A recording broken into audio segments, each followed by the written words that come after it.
Umaga po sa ating lahat.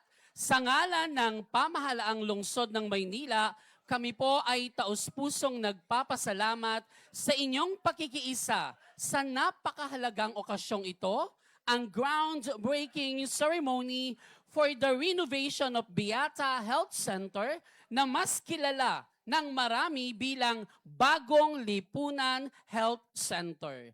Today marks not just the start of a construction project, but the beginning of a stronger, healthier, and more caring future for every Manileño. At syempre, ang proyektong ito ay bahagi ng patuloy na layunin ng ating mahal na punong lungsod, Francisco Isko Moreno Domagoso, katuwang ang ating buting Vice Alcalde, Angela Ley Chi Atienza, at ang ating mga konsehal na ilapit ang dekalidad at mabilis na serbisyong medikal sa ating mga kababayan. Ang groundbreaking ceremony na ito ay simbolo ng pangako ng lungsod na mas palakasin pa ang healthcare services para sa mamamayan. Dahil para sa pamahalang lungsod ng Maynila, mahalaga ang kalusugan ng bawat Manileño. Inaanyayahan ko po ang bawat isa na tumayo para sa ating sabay-sabay na pag-awit ng lupang hinirang. Kasunod ang isang maikling panalangin na pangungunahan ng Beata Health Center Physician in Charge, Dr. Gladys Desiderio, at ang ating sabay-sabay na pag-awit ng Awit ng Maynila.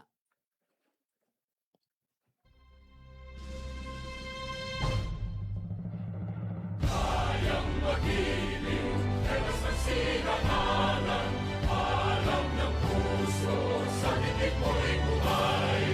Lupang hinirang, kuya ka ng magiting, sa manlulupin, di ka pasisigil, sa nagtatagtulog sa simoy at sa langit ang bangaw, ay hinatang tudla, kawin sa pagkayang minamahal, ang isang ng matawad mo'y tagumpay na nag-iimik, ang bituin at araw niya kailan pa may di magdidinig. Lumang ang araw ng walhagin pagsinta, buhay langit sa piling mo.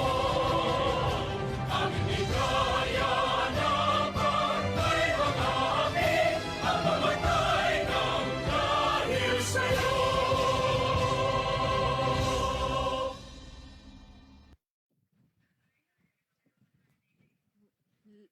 Let us put ourselves in the presence of God. In the name of the Father, of the Son, and the Holy Spirit. Heavenly Father, we stand here today with grateful hearts, entrusting to you the beginning of this work. Thank you for gathering us today for the purpose of serving and healing the people of Manila. Bless the site and the hands that will build upon it. Keep all the workers safe and guide them with skill and integrity. Grant that this center may rise strong, safe, and worthy of the people it will serve. May every effort be marked with diligence, honesty, and care. We lift up our mayor, vice mayor, and the officials of the city of Manila. Thank you for their steadfast commitment to public health and the welfare of every Manileños. Grant them wisdom in governance, courage in decision-making, and compassion in leadership. Sustain their vision that the healthcare in Manila may continue to grow in rich, quality, and dignity. We also pray for the doctors and healthcare workers of Manila Health Department. Renew their strength each day. Fill them with compassion for the suffering, patience for the weary, and dedication to their calling. May this center become more than just a building, but let it be a house full of hope, a refuge for the sick, and a sign of your mercy in our midst. This we ask through Christ our Lord. Amen. In the name of the Father, of the Son, and the Holy Spirit.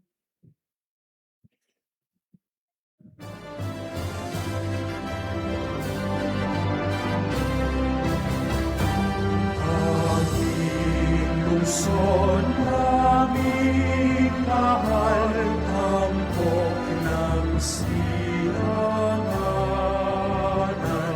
patungo sa kaunlaran at kaligayahan.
Maaari na po tayong umupo.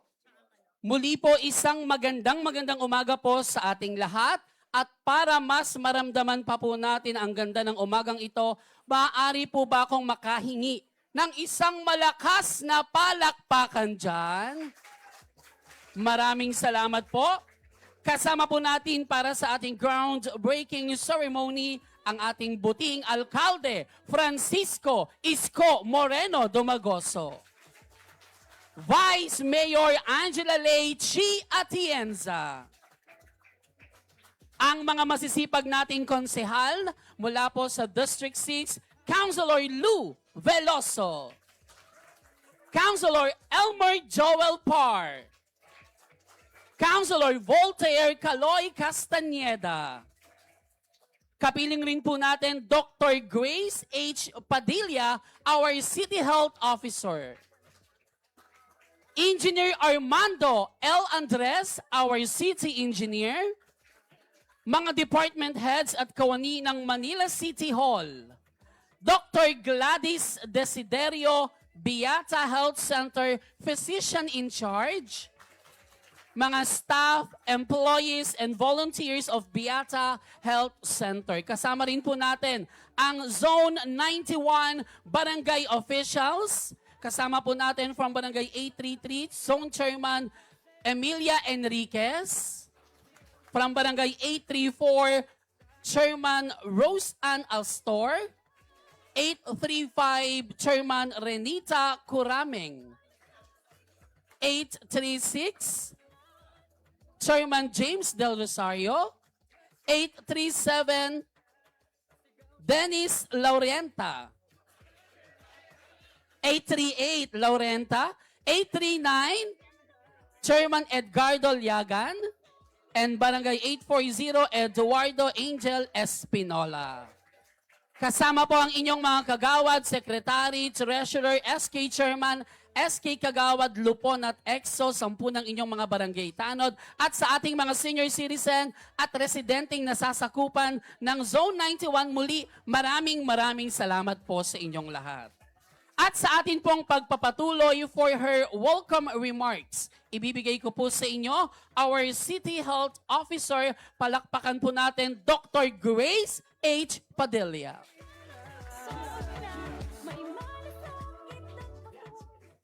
Sa ating pong kagalang-galang na Mayor Isko Moreno Dumagoso, sa ating pong Vice Mayor Angela Leichi Atienza, sa ating pong mga kagalang-galang na councilors, sa ating po mga barangay chairmans, kagawad, sa aking po mga kasamahan sa Manila Health Department,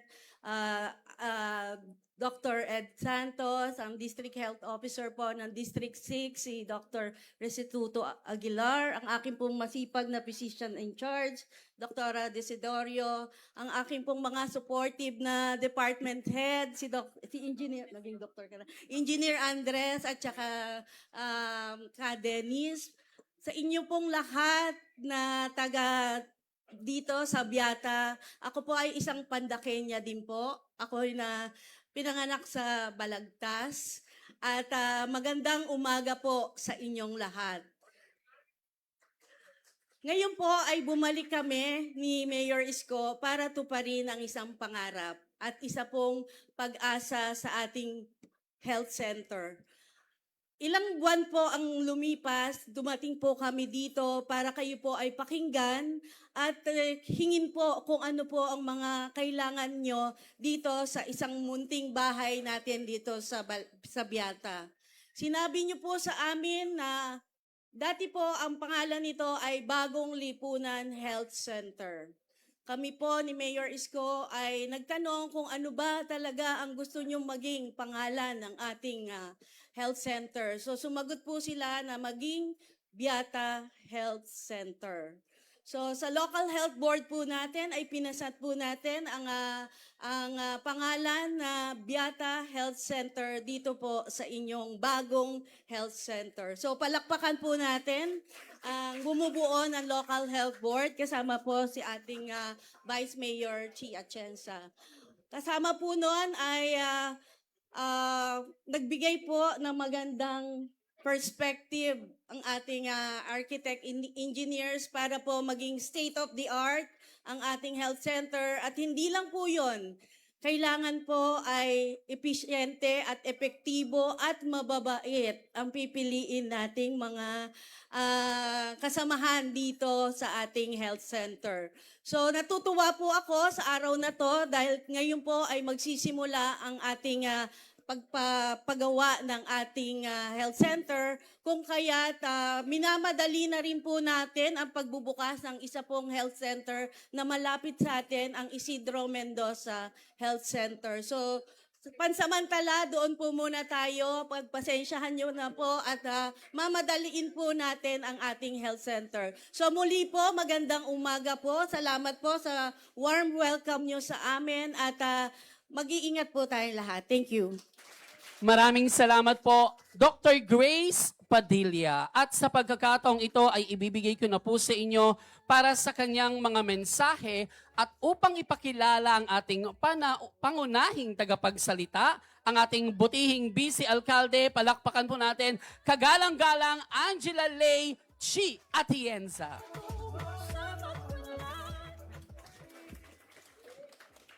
Magandang umaga sa inyong lahat. Kamusta po kayo? Sigurado ako na maganda ang umaga ninyo dahil sa balitang ito ngayon. Tama ba ako? Pero bago ang lahat, gusto ko muna bumati sa ating napakagaling na alkalde na si Yorme Isko Moreno Dumagoso. Palakpakan nyo naman siya dahil wala ito kung wala siya. Si Dr. Gladys Desiderio, maraming salamat po sa lahat. Ang ating hindi natutulog na MHD Director, pero hindi naman muka, si Dr. Padilla, si Engineer Andres, ang ating mga magagaling na mga chairman na nandito na talaga namang nakikita ko masipag kayo. Palakpakan natin sila. Ang mga konsehal na hindi rin natutulog. Actually, sa totoo lang po, lahat kami under your best choice. Hindi na natutulog. Pero kaya palakpakan po natin ang ating mga konsehal na nandito sa harapan. Ang ating mga medical frontliners, ang aming mga lolo at lola, ang mga kabataan na nandito at ang lahat ng mga nandito ngayon. Alam nyo, sa totoo lang, naalala ko nung kami nangangampanya. Alam nyo ba 1 year na tayo? Anniversary na pala natin. Nag 1 year tayo nung May. Pero alam nyo naman po na pagpasok namin ni Yorme dito, ang dami pong problemang kinaharap ng administrasyong to. Pero nakita nyo na kahit na anong mga hadlang, ang dami pa rin niyang nagawa sa isang taon. Tama ba ako? Lakasan nyo yan! At naalala ko nung kampanya, binida niya talaga dahil importante para sa kanya na ang kalusugan nyo ay laging una. Kaya nung kami pumasok dito, ang dami na pong health centers ang nag-groundbreak at marami na rin po ang mata-turnover in a few weeks' time. And dito, naalala ko rin na sinasabi nga niya na pag nanalo kami, papaayos niya ang Beata Health Center. At ito na, nakikita nyo na ang kanyang pangako ay kailanman hindi napapako. At bilang Vice Alcalde niya at Presiding Officer, ang trabaho ko naman kasi talaga ay mag-preside sa City Council. Kaya pag meron siyang gustong pagawa sa akin, mabilisan kami kasama ng mga konsihal na pinupukpok namin ito para maisakatuparan ang kanyang plano. Hindi ko nahahabaan ang aking gustong sabihin sa inyo dahil alam ko mainit. Pero alam ko naman na ang taong papakilala ko sa inyo ay kilalang-kilala nyo na rin. Pero siguro, isang perspektibong papakita ko sa inyo bilang isang tao na nasa likuran niya palagi. Nakita ko na isang tao na may tunay na vision para sa ating lungsod. Nakita ko rin kung gaano niya kamahal kayo. Na minsan, kahit na hirap siya at hindi natutulog, ni walang weekend ang ating alkalde, talaga namang nakikipaglaban pa rin siya para maisakatuparan ang kanyang mga pinangako para sa inyo. Kaya ngayon, ibibigay ko na po ang mikropono sa alkalde na masasabi kong regalo sa atin ng Panginoon. Ang ating nag-iisa, si Yorme Isko Moreno Dumagoso. Upo po kayo. Okay, maraming salamat sa ating Vice Mayor. May asim pa, no?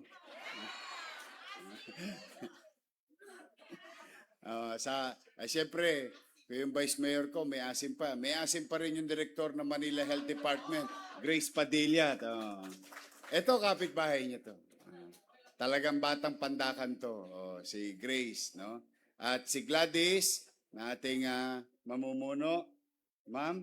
At ang pinakagwapong sana wag na magretiro, Engineer Andres. Pagka magaling, ayaw natin pinagpapahinga eh. Tama ba? Pag walang kwenta, gusto natin, sipain na natin agad eh. Tama, no? But hopefully, may awa ang Diyos ay pagdating ng mga ilang panahon, no, ay makakuha tayo ng dekalidad na tao na pinamumunuan ng mga pagawaing bayan, pagpaplano, pati imbornal, no, pinaplano nito, ay makakakita rin tayo, no? But gusto ko lang pasalamatan yung ating mga konsehal. Totoo po yung sinasabi ni Vice Mayor. Habang ako'y nagbibigay ng landas, daan, at direksyon kung saan tutungo at tutunguhin yung nilalaman ng kaban ng bayan ng lungsod ng Maynila, kailangan ko pong maipadaan sa kanila at bagay naman na lagi nila sinusuportahan. Kaya po, di ho ba, naalala nyo nung nandito, tumayo rin ako rito, hinihingi ko sa inyo, dapat your miss choice tayo para mas mabilis ang trabaho. Pinakinggan nyo ko, kita ninyo mabilis. Would you imagine, matagal nyo na hindi ginagamit yan as health center. Nagpunta lang ako ilang buwan pa lamang nakakalipas. O ngayon, gagawin na natin makabagong health center dito sa inyo. Ayan si Konsehal Elmer Par. Palak tumayo ka, Elmer. Pinakapogi kang taga-Pandakan. O nga puro taga-Pandakan tong dalawang to. Si Elmer, taga-Pandakan. Kahilom kayo, di ba? Kahilom. Ito si Castañeda. Ito, dito, tayo ka, Voltaire. Yung tatay nito, taga-Pandakan. Although, taga-Pandakan na, naglipat ng bahay eh. Binata naman si Paring Kaloy eh. Ito, doon sa may bandang boundary natin sa Mandaluyong at saka Maynila. Pero yung tatay niya, sigurado ko, malapit na malapit sa puso niya ang taga-Pandakan. Taas ang kamay ng mga senior citizen. Ito, kasing edad nyo, si Lou Veloso.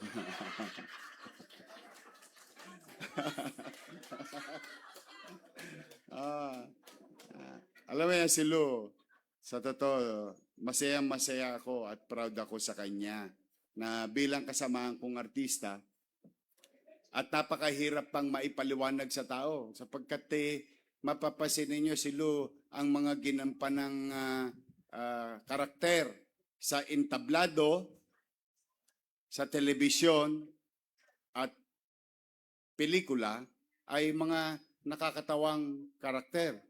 Pero sa totoo, deep inside him, I, for one, and many also, knows si Lou Veloso seryosong naglilingkod sa taong bayan. Yun naman. Kaya parang si Lou, simbolo ng, alam niyo yung pag may ginagampanan kang karakter, nagbobuti ka. Kaya po ang mga artista, magaling gumanap ng isang karakter. Katulad namin, halal ng bayan. Dapat manalo tayo ng pampamas. Ibig sabihin, ginalingan natin sa ating karera. Tama, mali? Ayan, si Lou. At mga nanay tatay ko, especially ito, alam nyo, maraming health center. 44 health center. It's very sad that yung nagbibigay sa inyo ng maayos at tumugon sa inyong pangangailangan sa kalusugan ay sila ring napapahamak sa kanilang pasilidad. Napakaraming napag-iwanan ng panahon at hindi na binigyan ng atensyon. ng mga health center natin. Nakalulugmok.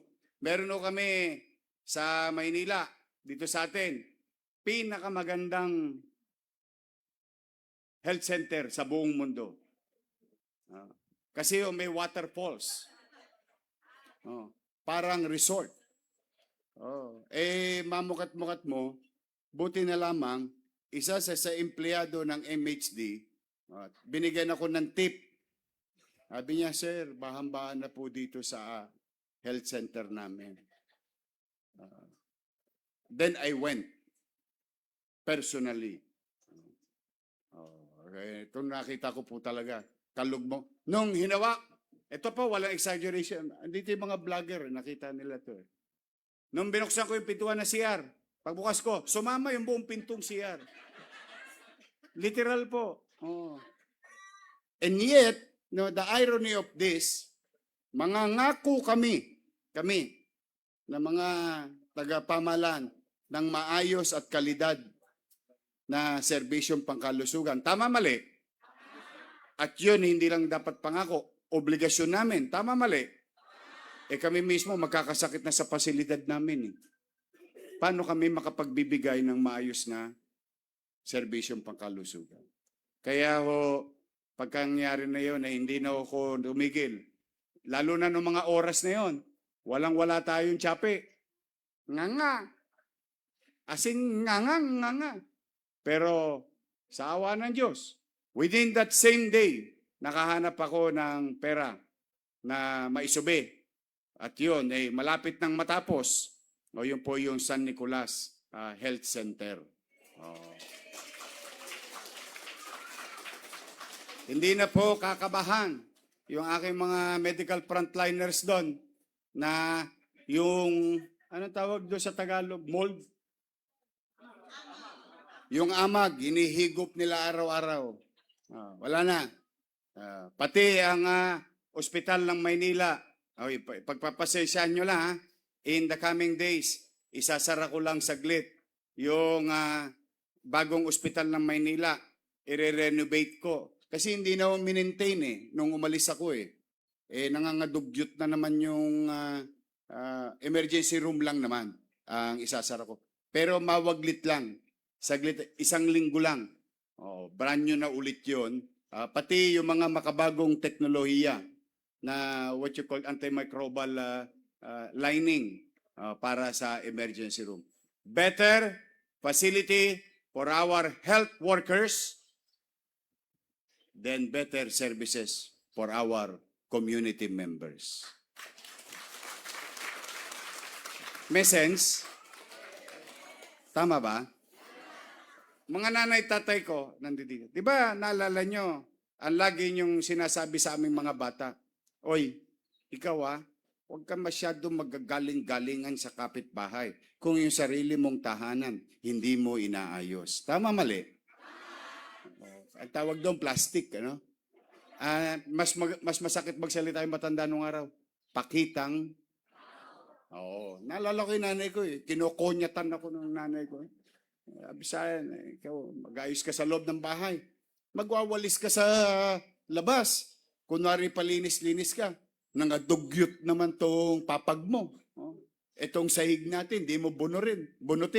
Di mo ba? Which makes sense. Kaya that's why I always wanted something for our medical frontliners so that we can also say, maayos tong pasilidad namin. Kasi maayos naman tong aming kalalagyan. Bukod doon, ay kahit papaano po, unti-unti na natin nababawi ang mga supply. Hindi na himaspirin. Di ba pag walang pera, gagaling ka rin. Kaya pag masakit ang buto-buto, yakap soon. Pag walang-wala na talaga, kispirin na lang. But no, we will. Why? Pumanatag kayo. Maliit man, hirap man ang kakayanan ng lungsod. Ano man ang meron dyan na nalalabi, natitira, lagi kong ipupuhunan sa MBN. Minimum Basic Needs. Housing, education, healthcare, and jobs. Doon lang iikot ang ating buhay bilang namamahala. Ang tao'y may masisilungan. Umulat bumagyo, magkaroon ng dilubyo, pilitin natin dumating ang araw, hopefully, cross finger, hindi ko man matapos, sana yung mga susunod na henerasyon, wala nang squatter sa Maynila. Kasi marami ng Binondominium 1, Binondominium 2, Condominium 1, Condominium 2, San Lazaro Residence, Pedro Hill Residence, San Sebastian Residence. These are in-city vertical housing program. Kalaunan may awa ang Diyos. Wala nang estudyanteng naglalagkit. Dahil ang kanyang eskwelahan ay 10-story, fully air-conditioned, public elementary and high school. Ang tanong, laway-laway lang ba to? Pangarap pa lang ba to? Hindi po. Nangyari na eh. Albert Elementary School. Manila Science High School. Ngayon, nagbo-bowling na sila doon. Dati, Nipico, hindi sila makapaglaro. Sa Sikip. Tapos Almario. Yun po ang Ateneo ng Tondo. Doon po ako graduate. Charot. Tapos lahat yun natapos, 2 taon kasagsagan ng pandemya. Nawaglit na naman ako. Natenga ng 3 taon. Yung magsaysay. Pero yung mga taga-magsaysay, tuwa na dahil noong pag-upo ko, pinatuloy ko na. Ngayon, madadali namin, Pebrero. Pebrero. Pero may taon, 2027. Tingnan ninyo. Nagawa? Nangyari? Pwede? Posible. Ibig sabihin, at least in those areas, I can honestly say na ang population growth ng Maynila in the next 30 or 50 years, sagot ng Albert sa kanyang komunidad. Sagot ng Manila Science sa kanyang komunidad. Ng Magsaysay, ng Almario, and so on and so forth. Nangyari. Kaya may problema po yung mga nanay doon sa katatay. Tuwing enrollment, nangihingi ng jacket yung anak nila. Malamig. Kaya yung mga bata, excited naman. Mano pa, yung mga apo ninyo na nag-aaral sa daycare, naliligo ng gatas. Your milk. Gusto nyo ba ituloy ko yung your milk sa mga apo nyo? Okay, mag-alala. Hindi ko lang itutuloy. Palalawakin pa natin sa Hunyo. We will go further and reach more. From 21,000 students sa buong Maynila, now we're going to reach 60,000 students.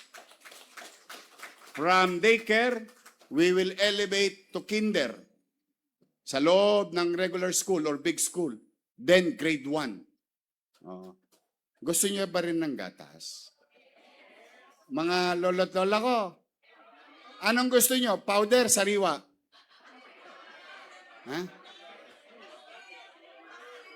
Mag-survey nga ako kasi may iniisip ako eh. Taas sa kamay ng gusto, powder. Okay. Taas sa kamay na gustong sariwang gatas. Sige, alamin natin. Pero tuloy yun. Sariwa man o powder, may gatas pa rin ang senior. Huwag kayong mag-aalala. So, ikinukwento ko ito, bagay na talagang dito tutunguhan yung ating mga resources sa lungsod ng Maynila. Ngayon, bilang panghuli,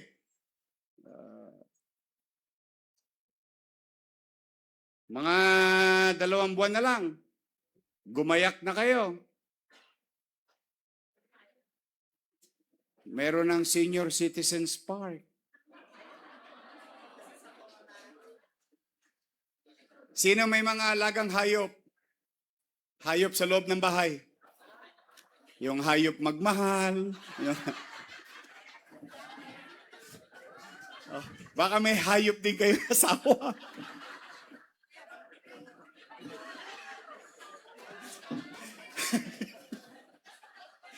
Yung hayop yung asawa, dali dyan. Tingnan ninyo. Kayo lalo na, very particular. Very particular.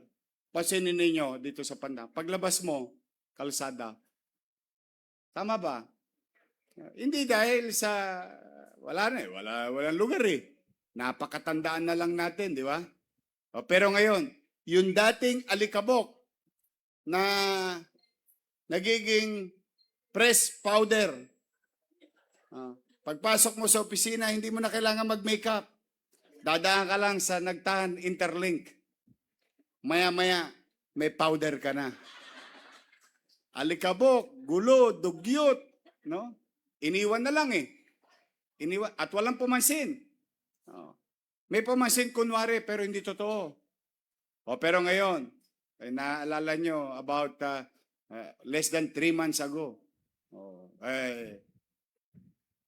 tinuldukan ko yung kaawa-awang sitwasyong pangkalusugan.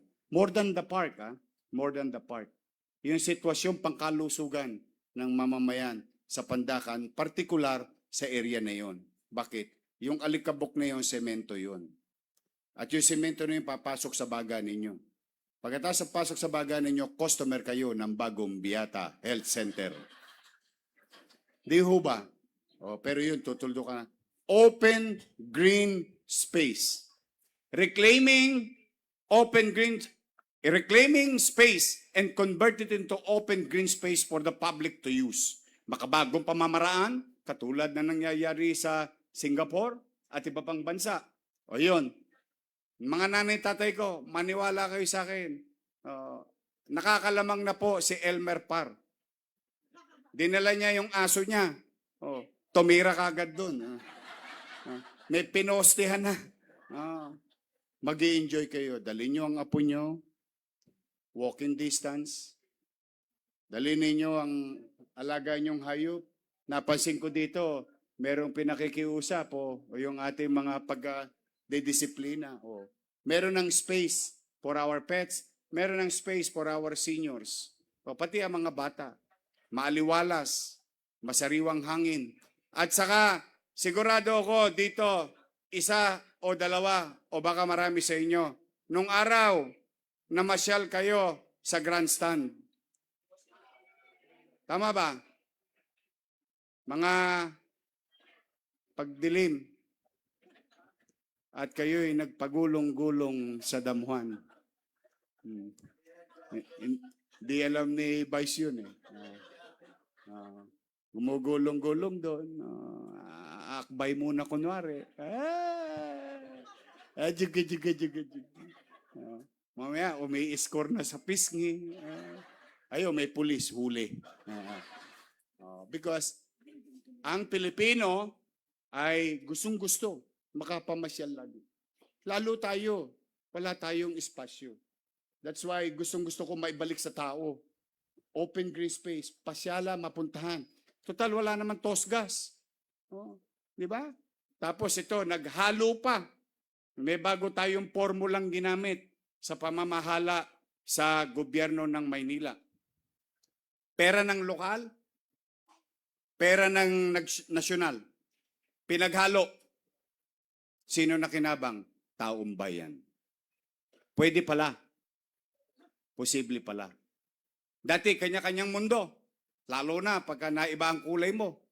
Alam mo dito, minsan, isa-ibang tao, mas mahalaga sa kanila yung kulay nila. Pero ako isa lang kulay ko, moreno ako. Pero ang point ko, yung kulay-kulay ng politika, napapahamak dyan taong bayan. Tingnan ninyo, kami, Technicolor. Technicolor kami. Pero kita ninyo, kahit na kami magkakaiba, isinuko ko sarili ko. Minsan pride lang yan eh. Fried chicken, masarap yan. Yung chicken joy. But see, kapag nakipagtulungan ka sa pamahalaan at ang pamahalaan naman din, marunong din yumuko na parang kawayan. Di ba? Nag-abot ang kamay. Sino na kinabang? Mamamayan. O, may tinatayo tayo. Pamantasan Lungsod ng Maynila College of Medicine. Perang nasyonal, binigay ni President Marcos, o pera ng lokal, binigay ng taong bayan ng mamamayan ng Maynila. O, susunod, pagpunta ko, binibilang ko na lang, siguro mga 3 buwan na lang. Yung 32 years old na maliit na ospital sa District 2, bibigyan ko na ng tuldok. Dahil ang inyong lingkod, bagamat wala tayong pera, namili pa tayo ng lupa. 1,900 square meter, 7-story, bagong ospital ng Tondo. So, mga kababayan, makikita nyo to, 200 metro kudrado, 60 metro kudrado, 1,000 metro kudrado. It doesn't matter. Ang mahalaga, develop, fix it for its purpose, for its use, no matter what. Yon ang importante. At yon ay pinuhunanan ng inyong pamahalaang lungsod. Kaya sa ating mga barangay chairman, mga chairman, magtayuan nga kayo at palakpakan ninyo ito. Mga kagawad, secretary treasurer, o mga barangay official, ayan, palakpakan nyo sila. Ayan, lahat sila. Ayan. Lakasan nyo naman, pamisan-misan lang natin sila mapapalakpakan. Mag-uunawaan kayo. Huwag na kayong mag-aaway-away. Basta tatandaan nyo lagi, hindi ako perpektong tao. Nagkamali din ako. Puro bakokang din ang tuhod ko. Dahil lahat na yata ng dulas at dapa, inabot ko sa buhay. Pero ang mahalaga, huwag natin bilangin yung ilang beses tayo nadapa. Ang mahalaga, ilang beses tayong babangon. Kaya anuman ang krisis na kinakaharap natin, personal, emosyonal, mga lolo-lola ko, may krisis pa ba kayo sa emosyon? Sino bang wala ng jowa? Taas ang kamay. Wala na, naghanap ka na eh? Sayang. I-refer ko sana sa si Papsi. Andiyan ba si Papsi? Pumanatag kayo. Sino maraming minahal? Taas ang kamay. Wala kayong minahal? Marami. Siyempre, nagkasakit kayo sa puso. Sa dami ng minahal nyo, nagbara-bara ang mga ugat nyo. Huwag kayong mag-alala. Ang Maynila ang natatanging lungsod or LGU na nagpatayo ng ospital na mayroong pinatatakbong angiogram procedure and angioplasty procedure. Pag-aari ng lokal, pinatatakbo ng lokal. Ang meron yan sa gobyerno, sa nasyonal, Heart Center, UPPGH, at hindi ko na po alam yung iba. Meron din yan sa private, Makati Medical Center, St. Luke's, no magka-angiogram. Si angiogram, para magka-idea kayo, para siyang si Malabanan.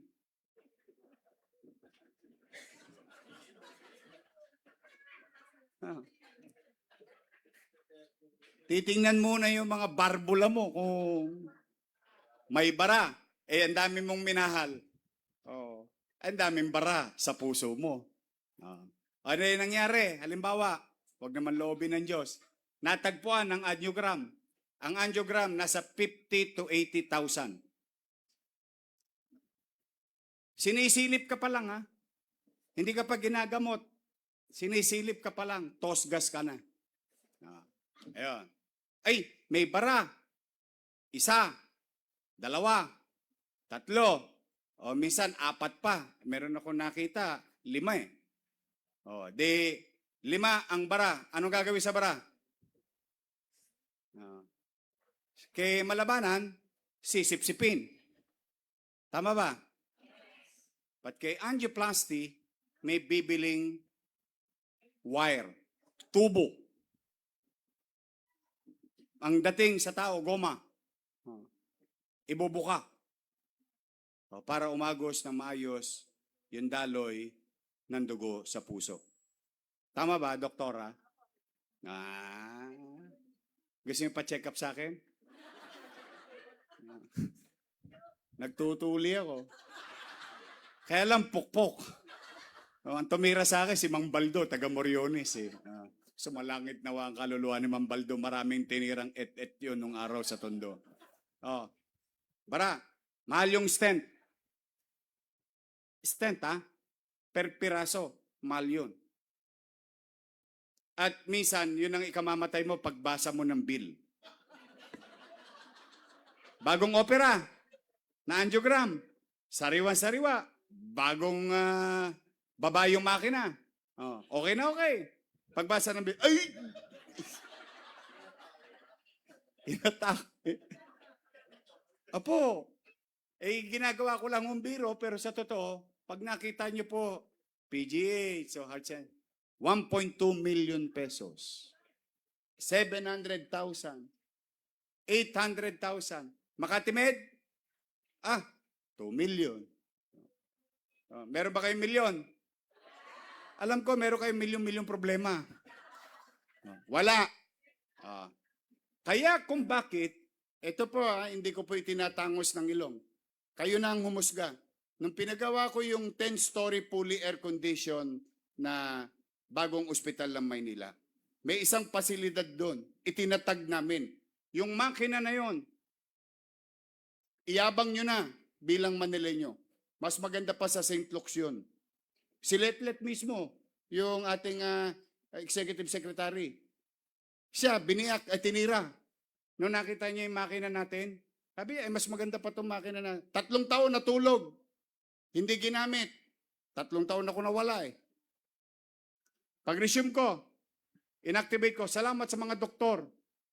Mga, anong tawag natin dyan? Consultant? Yung mga interventionist, cardiologist.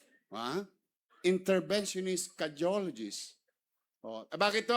Bakit mahalaga? Mambon. Hallelujah. Umulan ka! Gusto namin ng ulan yan. Huwag ka lang magbabaha. Huli na to. Hindi kasi mahalaga, baka lang kasi maligaw yung pamilya ninyo. Binalik natin, patakbo natin, gumagana. Now, meron na tayong 2 successful na operation. Lalo na mga doktor natin.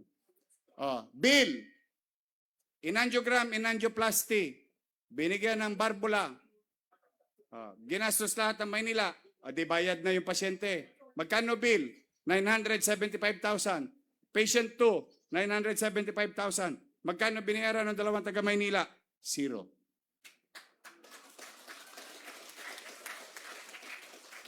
Zero. Literal. 0. Tanong, si Yorme ba nagbayad? Hindi. Sino nagbayad? Taxpayer of the City of Manila. Yung buwis ninyo na ibalik sa inyo. At sa buwis ninyo, nakapagbigay kayo ng duktong na buhay sa 2 tao. What more we can do together?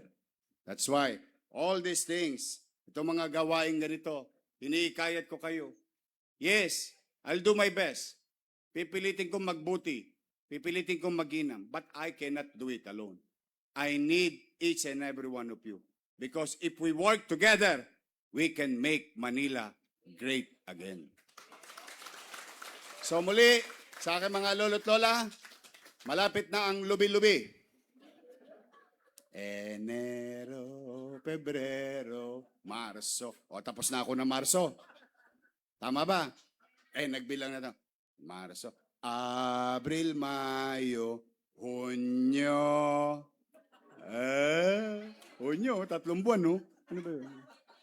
I love you. Pasensya na kayo mga kabataan, ha? una-una lang yan. Talagang pinipilit ko na maipakita kaming mga bata sa lahat ng kabataan na nandito in our own little way. Show love, compassion, and understanding for our seniors.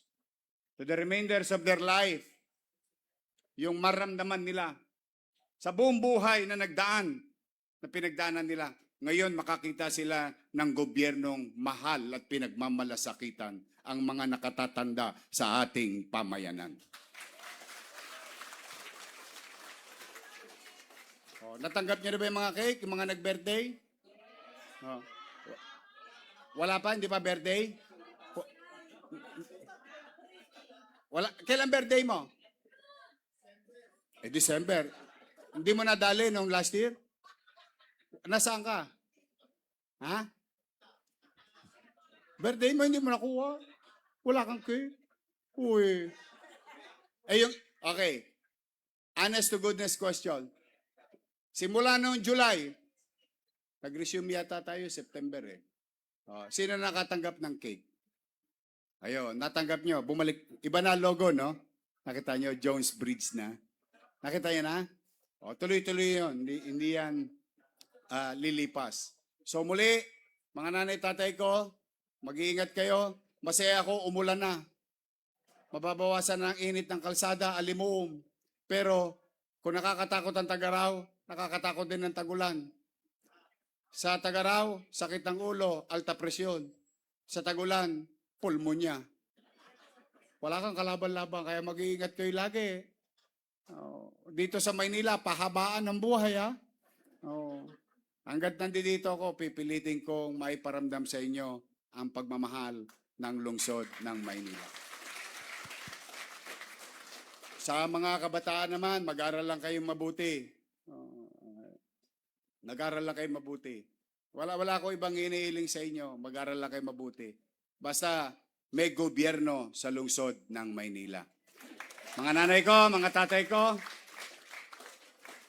sa aking mga medical frontliners, oy, lagi kayong mag-i-smile, ha? Smile lang. Alam mo, minsan yung ngiti nakakagaling na eh. Totoo lang. Yung karinyo ng isang ina, yung karinyo ng isang ama, kapag may lagnat yung kanyang apo o anak, minsan pagka nangitian ka ng magulang, di ba? Ano ka na, lumulubag yung loob mo. Kasi, totoo naman, it's always about, because you're in the front line. At ang taong may sakit, walang maintindihan katwiran. Kahit tayo ang tama, hindi maintindihan ng taong bayan. Kaya, Restituto Aguilar, alagaan mo yung buong distrito, ha? Yung District 6, ha? Alagaan mo sila. Ed, ha? Magtulong-tulong kayo, Gladys. Basta sa inyo po, magandang umaga. Masaya ako na yung laway ko, nasingil ko ngayong umagang ito. Para po sa inyo to, ingatan ninyo, ito ang hiling ninyo. Tinupad ko lang yung hiling ninyo. At huwag kayong mawawalan ng pag-asa. May awa ang Diyos, makakaraos din tayo. Maraming salamat. Pagpalain nawa kayo ng Pong May Kapal. Manila! God first. Thank you. Maraming salamat po, Mayor Francisco Isko Moreno Domagoso. At tayo po ay dadako na po sa pagpirma po ng plano para po sa renovation ng Beata Health Center. Inaanihan ko po ang ating pong mga konsihal at kasama na po natin Councilor Doc Mercado upang saksihan po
pagsisimula ng renovation ng Beata Health Center. Muli po sa lahat po ng naging bahagi po ng ating pong groundbreaking ceremony ngayong umaga, maraming salamat.